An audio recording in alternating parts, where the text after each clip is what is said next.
Happy independence day, है ना। स्वतंत्रता दिवस की बहुत बहुत शुभकामनाएं। जैसे ही इंडिपेंडेंस डे आता है हम सोचने लगते हैं इसकी क्या कहते हैं, कैसी वोकेबलरी होती है, कौन कौन सी वोकेबलरी हमें यूज़ करना है।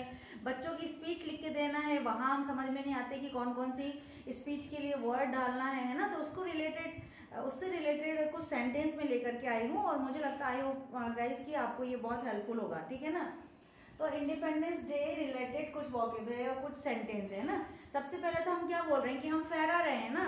मैंने बताया है कि कई बार कि फ्यूचर में भी जब कोई बात करते हैं ना उसे प्रेजेंट कंटिन्यूअस में ले लेते हैं। तो I am hosting the try colour, मैं फहरा रही हूँ, है ना। कई बार अब तो हम सबको घर में भी फहरा सकते हैं, हम सब भी।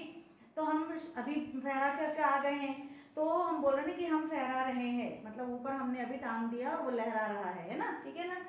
तो I have hosted the flag, मैं अपना झंडा तो फहरा चुकी हूँ, मतलब मैंने। अब हम आस पड़ोस से बात करते हैं ना, ये हम तो फहरा चुके हैं, ठीक है ना। होस्ट मतलब होता है फहराना, लेकिन अभी हम अनफर्म नहीं कर रहे, ध्यान से सुनना। अभी अपन होस्ट कर रहे हैं ना, होस्ट बोलते हैं यानी ऊपर नीचे से ले जाके। सपोज ये आपका पोल है तो यहाँ पे ये बंधा रहता है, यहाँ से ऊपर ले जाकर के आपको ऐसे फहराना पड़ता है इसे, है ना। ये हम अभी होस्ट करते हैं इंडिपेंडेंस डे पे, ठीक है ना। तो इसे बोलते हैं इंडिपेंडेंस डे को होस्ट करते हैं। वी अब बोलते अरे मुझे भी करना है, मुझे भी करना है, मुझे स्कूल जाना है, मुझे ऑफिस जाना है, तो we have to host the flag, हमें फ्लैग को होस्ट करना है। इसको हम ट्राई कलर भी कहते हैं ना, यहाँ पे लिखा है मैंने, we have to host the tricolour, हमें झंडा फहराना है। फिर देखेंगे द फ्लैग इज फ्लाइंग, अब वो लहराने लगता है बहुत अच्छा, तो हम बोलते हैं उसे द फ्लैग इज फ्लाइंग, मतलब उड़ रहा है, लहरा रहा है। एक और शब्द बहुत अच्छा है, try colour is fluttering in the wind, हवा से क्या कर रहा है, लहरा रहा, हवा में लहरा रहा है। ये भी बोलते हैं अपन और ये भी बोल सकते हैं। Look how beautiful the black flag looks, कितना सुंदर दिख रहा है।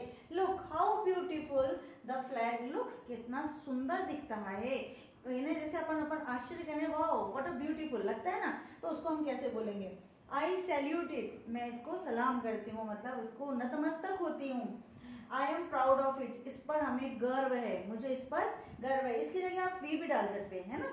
फिर वी शुड रिस्पेक्ट इट, हमें इसकी रिस्पेक्ट करनी चाहिए, है ना। नीचे नहीं गिरने देना चाहिए, कटना फटना नहीं चाहिए, सुंदर होना चाहिए, दाग धब्बे नहीं होना चाहिए, तो हमें इसकी रिस्पेक्ट करना चाहिए। वैसे भी आर नेशन के हिसाब से भी हमें इसकी रिस्पेक्ट करना ही करना है।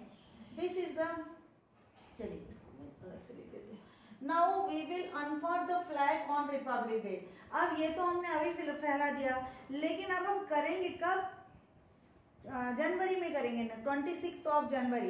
ये सेंटेंस में इसलिए डाला है इसकी आप समझ सको कि होस्ट और अनफर्म में क्या, अनफर्म में क्या होता है, यहीं पे लगा होता है झंडा, यहाँ पे बांध दिया जाता है और फिर यहीं से फहरा दिया जाता है ना, अनफर्म। तो ये हम 26 जनवरी को करते हैं ऐसा, और ये 15 अगस्त को करते हैं, ठीक है।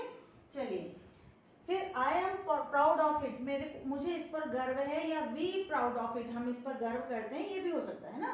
This is the symbol of our honour prestige and pride, ये है सिंबल, ये प्रतीक है हमारे आन बान और शान का। आन बान और शान को क्या करते हैं, ऑनर प्रेस्टीज एंड प्राइड, ये हमारी शान है ना, इसके बगैर तो हमारी कोई आइडेंटिटी नहीं है, तो हम इसको ऐसा बोल सकते हैं। फिर हम कुछ थोड़ा सा वोकैबुलरी लेते हैं, फिर मैं इसके फ्लैग के बारे में बताऊंगी आपको, ठीक है ना। देखेंगे इंडिपेंडेंस डे मतलब स्वतंत्रता दिवस, फिर फ्लैग और ट्राई कलर दोनों एक ही है, झंडा बोल दो या तिरंगा बोल दो, एक ही चीज है। होस्ट, होस्ट मतलब होता है फहराना, ऊपर उठाना, इसकी और सिनोनिम्स बता देती, एलिवेट और रेज, रेज यानी थोड़ा उठाते हैं अपन इसको, है ना, यहाँ से ऊपर ले जाते हैं, ठीक है। और अनफर्म यानी होता है फहराना, और तह खोलना, उसकी अपन तह खोलते हैं उस समय, है ना। और अनफोल्ड करते हैं, स्प्रेड करते हैं और अनवाइंड करते हैं, ये इसके सिनोनिम्स है। फिर फ्रीडम फाइटर्स, बहुत सारे फ्रीडम फाइटर्स ने सैक्रिफाइस किए थे ना, और मॉर्टियर्स हो गए थे ये लोग सब, है ना। तो फ्रीडम फाइटर स्वतंत्रता सेनानी, ऑनर मीन्स शान सम्मान, और प्रेस्टीज मतलब आन बान और शान, हम क्या बोलते हैं सीधे सीधे तीनों एक साथ, ये आन बान और शान का प्रतीक है। तो ऑनर प्रेस्टीज एंड प्राइड मतलब होता आन बान और शान। फिर होस्ट की पहले फॉर्म देख लो, ताकि अगर कोई ऐसे लिखना है, कोई स्पीच देना है तो प्रॉब्लम नहीं हो।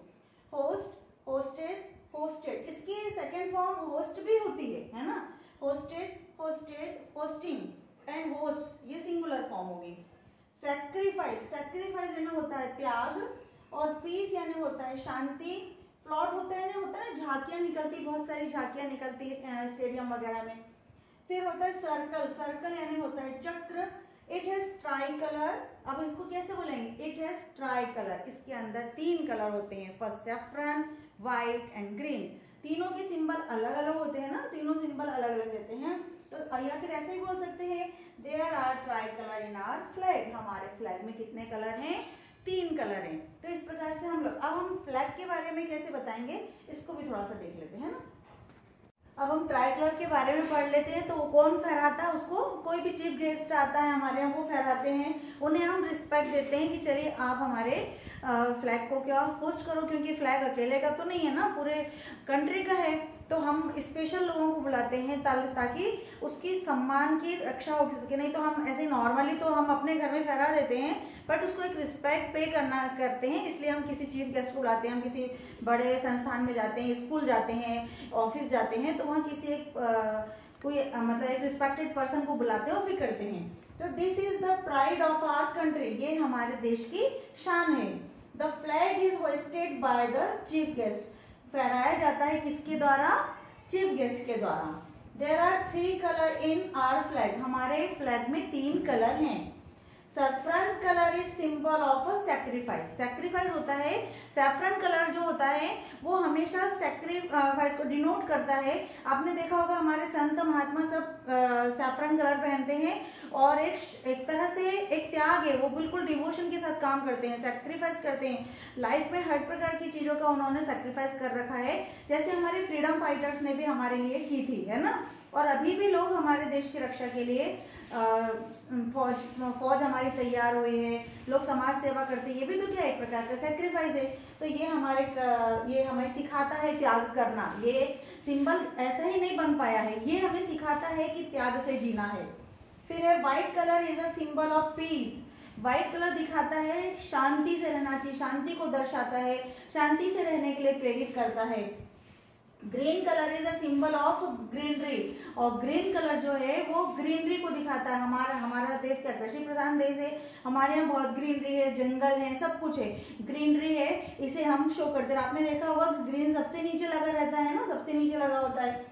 फिर there is also a circle in the tricolour, tricolour भी पूरे ट्राई कलर में एक सर्कल भी है जो गतिशीलता का प्रतीक है ना, मतलब जो मोमेंट को दिखाता है।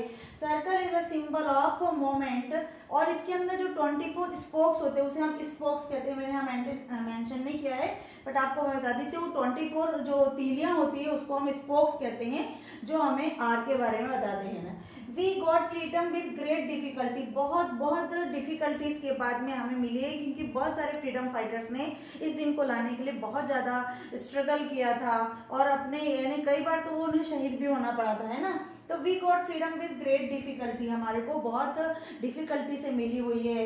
We got this beautiful opportunity, और हम जो इस जनरेशन वाले हैं, आगे आने वाली जनरेशन, ये सब तो क्या है, हम लोग बहुत लकी है कि हमें इसे बहुत अच्छी ग्रेट अपॉर्चुनिटी मिली हुई है, ये ब्यूटीफुल अपॉर्चुनिटी मिली है जो हम इस फ्लैग को लहरा सकते हैं। तो इस प्रकार से आपको मैंने कोशिश की है, और जब भी अपने बच्चों को कोई स्पीच देने के लिए तैयार करना हो, या नॉर्मली भी अपने को इस वोकैबुलरी होना चाहिए, इसके लिए मैंने कोशिश की है। Thank you.